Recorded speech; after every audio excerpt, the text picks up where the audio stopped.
On this Monday night, the long road to reconciliation.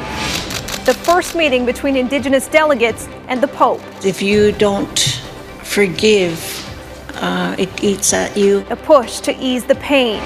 The Kremlin accused of poisoning peace talk negotiators. I think that Russia has no regard for human life. As some Ukrainians turn to nuclear reactors for refuge, breaking their silence. It was the single hardest decision that we made that night. 3 RCMP officers testify at the Nova Scotia massacre inquiry.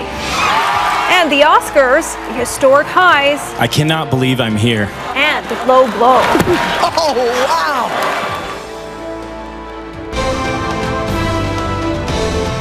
Global National with Donna Friesen. Reporting tonight, Dallas Flexhog.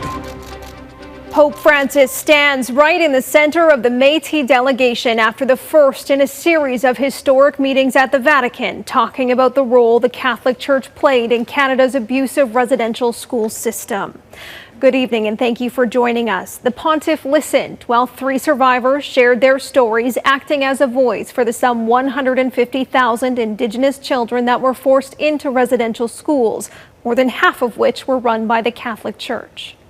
When we invited Pope Francis to join us in a journey for truth, reconciliation, justice, and healing, he repeated truth, justice, and healing. And I take that as a personal commitment. There are 32 delegates in Rome representing Métis, Inuit, and First Nation members. Their goal is not only to get a formal apology from Pope Francis, but also a show of solidarity from the Catholic Church to move forward together. Crystal Goomansingh has tonight's top story. A new handcrafted future is the goal of the Métis delegation meeting with Pope Francis in Vatican City. Mutual respect for culture and tradition with specially crafted papal red elk hide beaded moccasins. If he is willing to walk with us, then we'll be willing to walk with him. Métis and Inuit survivors of Canada's residential schools and elders delivered that message today. People like Angie Creer, who told the Pope about her early life in a residential school, as well as Martha Gregg. There is need for people to heal, and there has to be a point of forgiveness from both parts, both parties. Because if you don't forgive, it eats at you.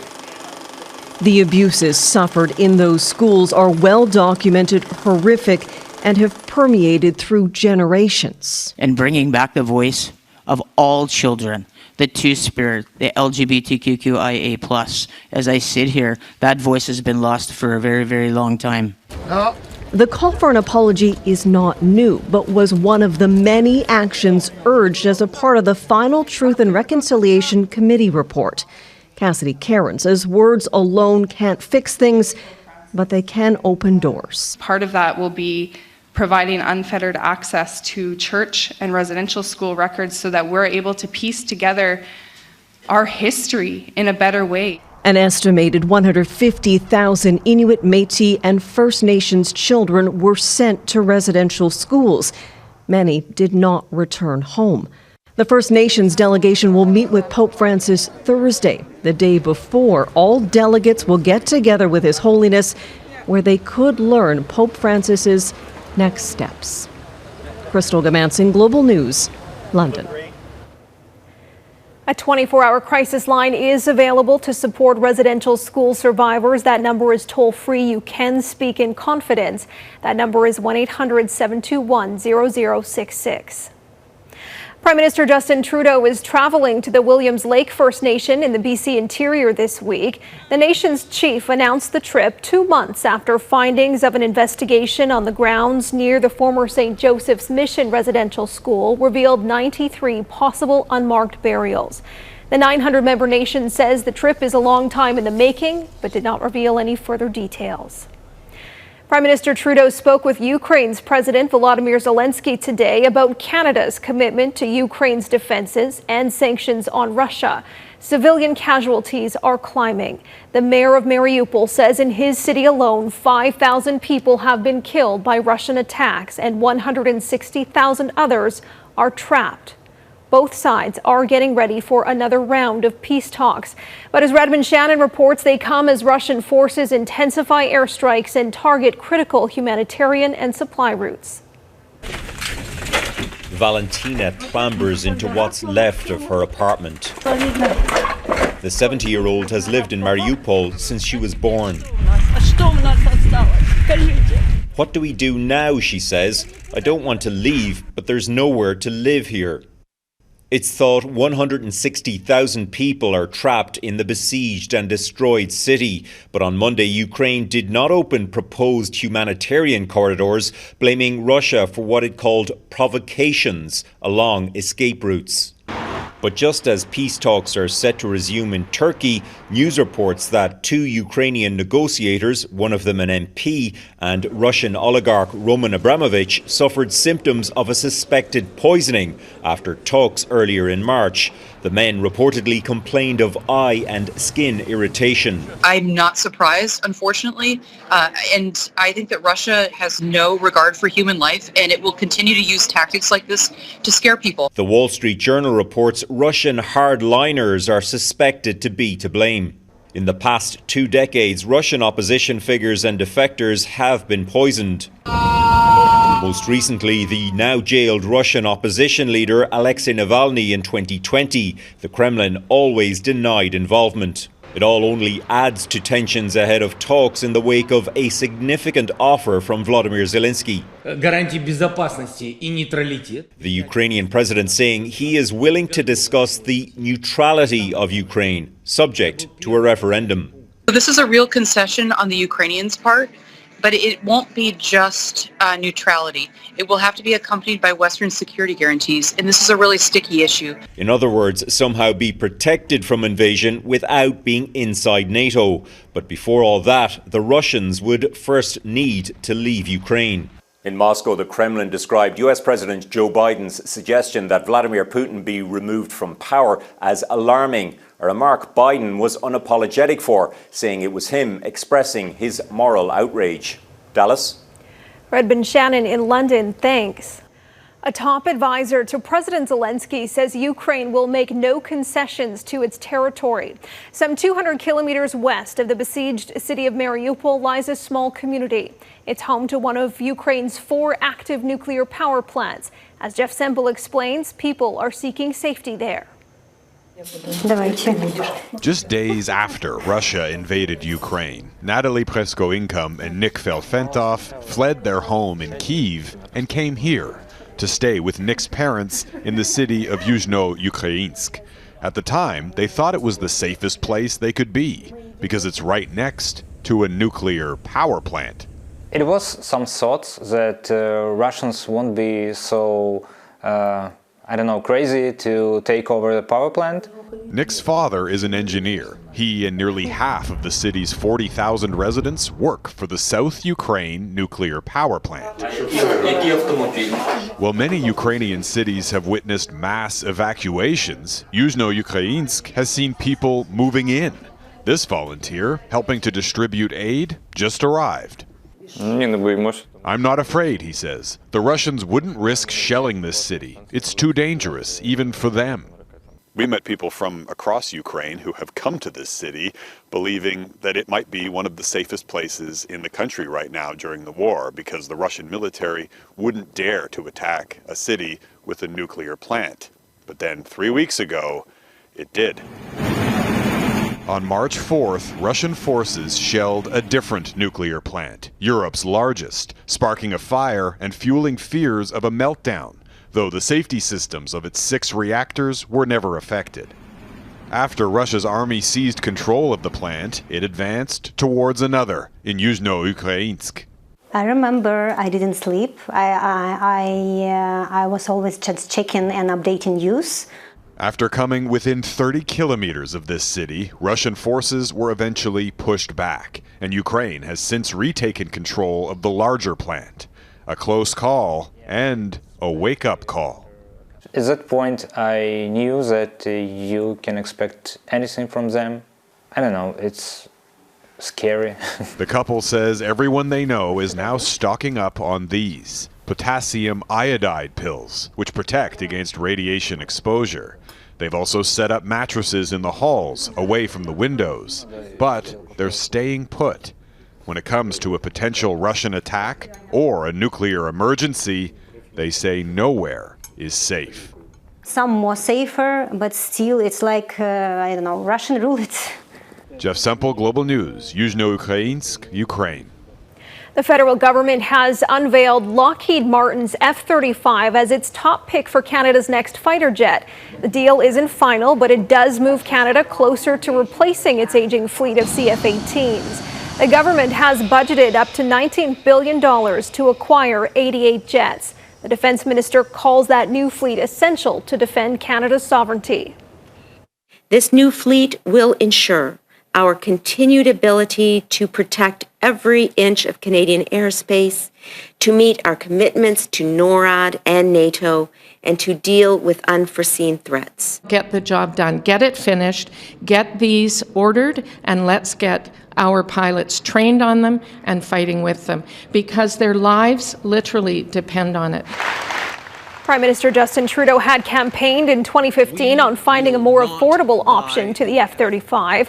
Deliveries of the jet could now begin as early as 2025. Another 2025 goal of the federal Liberals is closer to reality.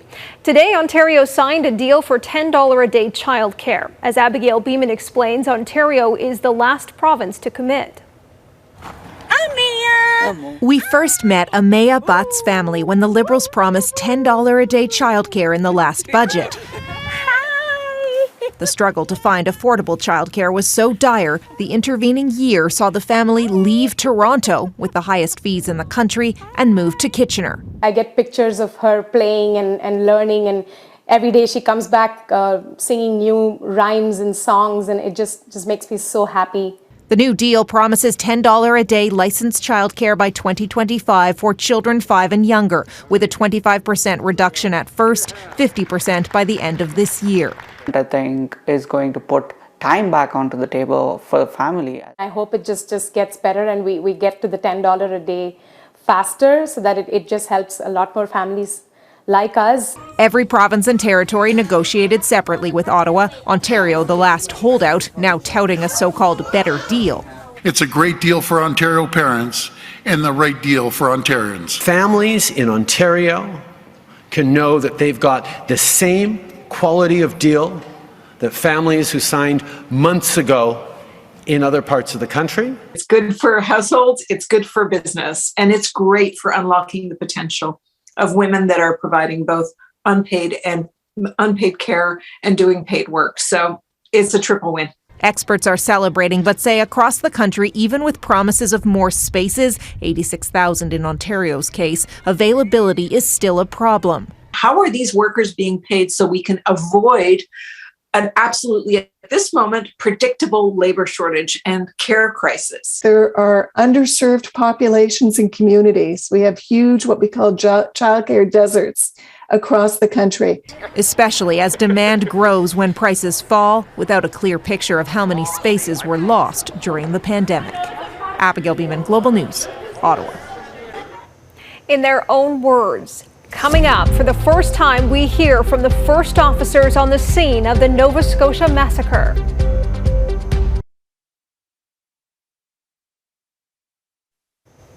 The public inquiry into Nova Scotia's worst mass shooting has resumed in Halifax, where for the first time, frontline RCMP officers called to the seaside town of Portapique nearly 2 years ago testified. 22 people were killed during the 13-hour rampage carried out by a gunman disguised as a Mountie. As Ross Lord reports, the officers said it was chaos. These 3 RCMP constables were the first to arrive at the scene of what became one of the worst shooting sprees in Canadian history. Explosions, gunfire, whatever, they sound very similar, right? Structures are collapsing all around us. I mean, it's a war zone. The officers say they had no access to night vision technology and no way to track the whereabouts of other arriving officers. 3 911 callers suggested the killer was driving a mocked-up RCMP vehicle, as heard by the commission. Where the complainant said something to do with an RCMP car in the yard. The officers say they didn't have enough detail to confirm those suspicions, as denturist Gabriel Wortman used his RCMP disguise to kill 13 of his neighbors in Portapic. As they searched for the killer, the officers left 4 children whose parents had been killed alone in a house. It was the single hardest decision that we made that night. Better to find the killer, they reasoned, and leave the children in the care of 911 than to stay with them and have everyone else in the subdivision murdered. In the chaos, they did mention alerting the general public. Is there some kind of emergency broadcast that we can make that make people go into their basement and not go outside? There never was an emergency alert, even after the killer escaped from Portapic, hid out overnight, and killed 9 more people across central Nova Scotia the next day. Almost 2 years later, the 3 officers say they welcome the opportunity to speak publicly. I was glad to see that we were finally being acknowledged for going in. Constable Patton? Yeah, I mean, we tried our best. It was mayhem, and we tried to deal with things as they came. Same, just that we tried our best. The failure to contain the gunman and the lack of an emergency alert are expected to come up at a later date when senior RCMP managers, including Commissioner Brenda Lucki, are called to testify. Dallas? Ross Lord in Halifax. Thanks, Ross. The slap that stole the show. Ahead, the historic Oscar wins overshadowed by onstage controversy.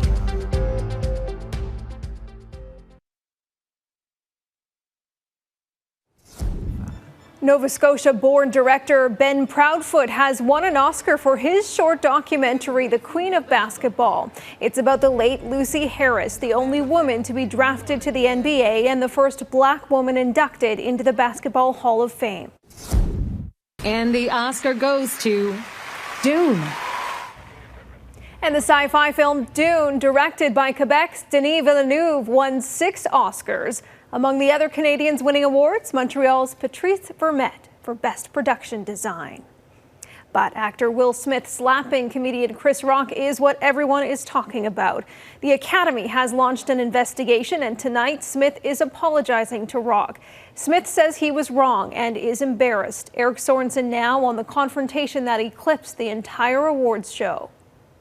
By the time Will Smith got his Oscar for Best Actor, he had already upstaged himself and the entire ceremony. Earlier, comedian Chris Rock poked fun at Smith and then at his wife Jada's baldness. Jada, I love you. G.I. Jane 2, can't wait to see it. Will Smith laughed, Jada rolled her eyes, but then a truly shocking moment. Oh, wow. Wow. Will Smith just smacked the shit out of me. Smith left no doubt it was no joke. A pall hung over the ceremony and probably over millions of viewers. Co-host Amy Schumer joked later. It was a night when so much was going right. Coda, about a child living with her deaf parents, won Best Picture. Ariana DeBose won for Supporting Actress and reassured those questioning their own identity. Then Will Smith's victory, that should have celebrated his groundbreaking career, was instead an awkward, seeming rationalization for slapping Chris Rock. In this business, you got to be able to have people disrespecting you. And you got to smile and you got to pretend like that's okay. Reaction in the entertainment world was swift. Noting that Jada Pinkett Smith has alopecia, which can cause hair loss, Sophia Bush criticized Rock. Punching down at someone's autoimmune disease is wrong. Mia Farrow wrote, "It was a joke. Jokes are what Chris Rock does." And Rob Reiner posted, "Will Smith owes Chris Rock a huge apology." Really disturbing. The memory of that, the experience of that is dominating all the other achievements. In the end, Smith apologized to the Academy and fellow actors, but not to Rock. LA police say he did not file a report, so no charges are pending. Smith said he hopes the Academy will have him back, but some question whether he should even keep his Oscar. The Academy Awards have always wanted to leave the world with something to talk about the next day. Just not something like this.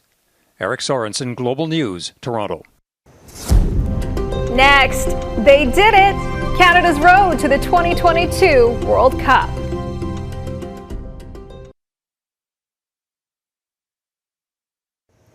Canada is making plenty of history on the soccer field lately. Last summer, the women's team nabbed Olympic gold for the first time. Now the men have qualified for their first FIFA World Cup in 36 years. Mike Drolet looks at how they turned around what seemed like an impossible dream. Oh man, was this celebration ever long overdue, on the field and off, where Canadian soccer fans were either jumping out of their skin or showing it. What's there to say other than it was unmitigated joy? Dreams come true. It's hard to even fathom this one. It really is. Canada ranked 120 in the world as recently as 5 years ago. Today, it's 33rd and going to the World Cup final in Qatar for the first time in 36 years. The men's national team for so long was known as one that was a bit of an embarrassment, right? Just continued losses, mismanagement at the top. But so much of that has changed. The players are different, of course. Only one, Atiba Hutchinson, was even born before 1986. There's a lot of players that have been through so much, so many lows that we've gone through together. Things really started to change when Major League Soccer expanded into Vancouver, Toronto, and Montreal, which in turn created developmental systems more common in Europe. It gave a home for players like currently injured superstar Alphonso Davies to hone their skills. But the winning didn't start until the infectiously positive manager John Herdman took over the program after leading the Canadian women's national team to success. I told these boys right at the beginning, we've got to give this country something to believe in. They lost hope, they lost faith, but we're a football country now. Let's hold back on that declaration for a bit. Or maybe he's right. Mike Drolet, Global News, Toronto. And that is Global National for this Monday night. I'm Dallas Flexhog. Tonight's Your Canada is Elk Lake Provincial Park in BC. Thanks for watching. Donna Friesen will be back at the anchor desk tomorrow night. Have a good night.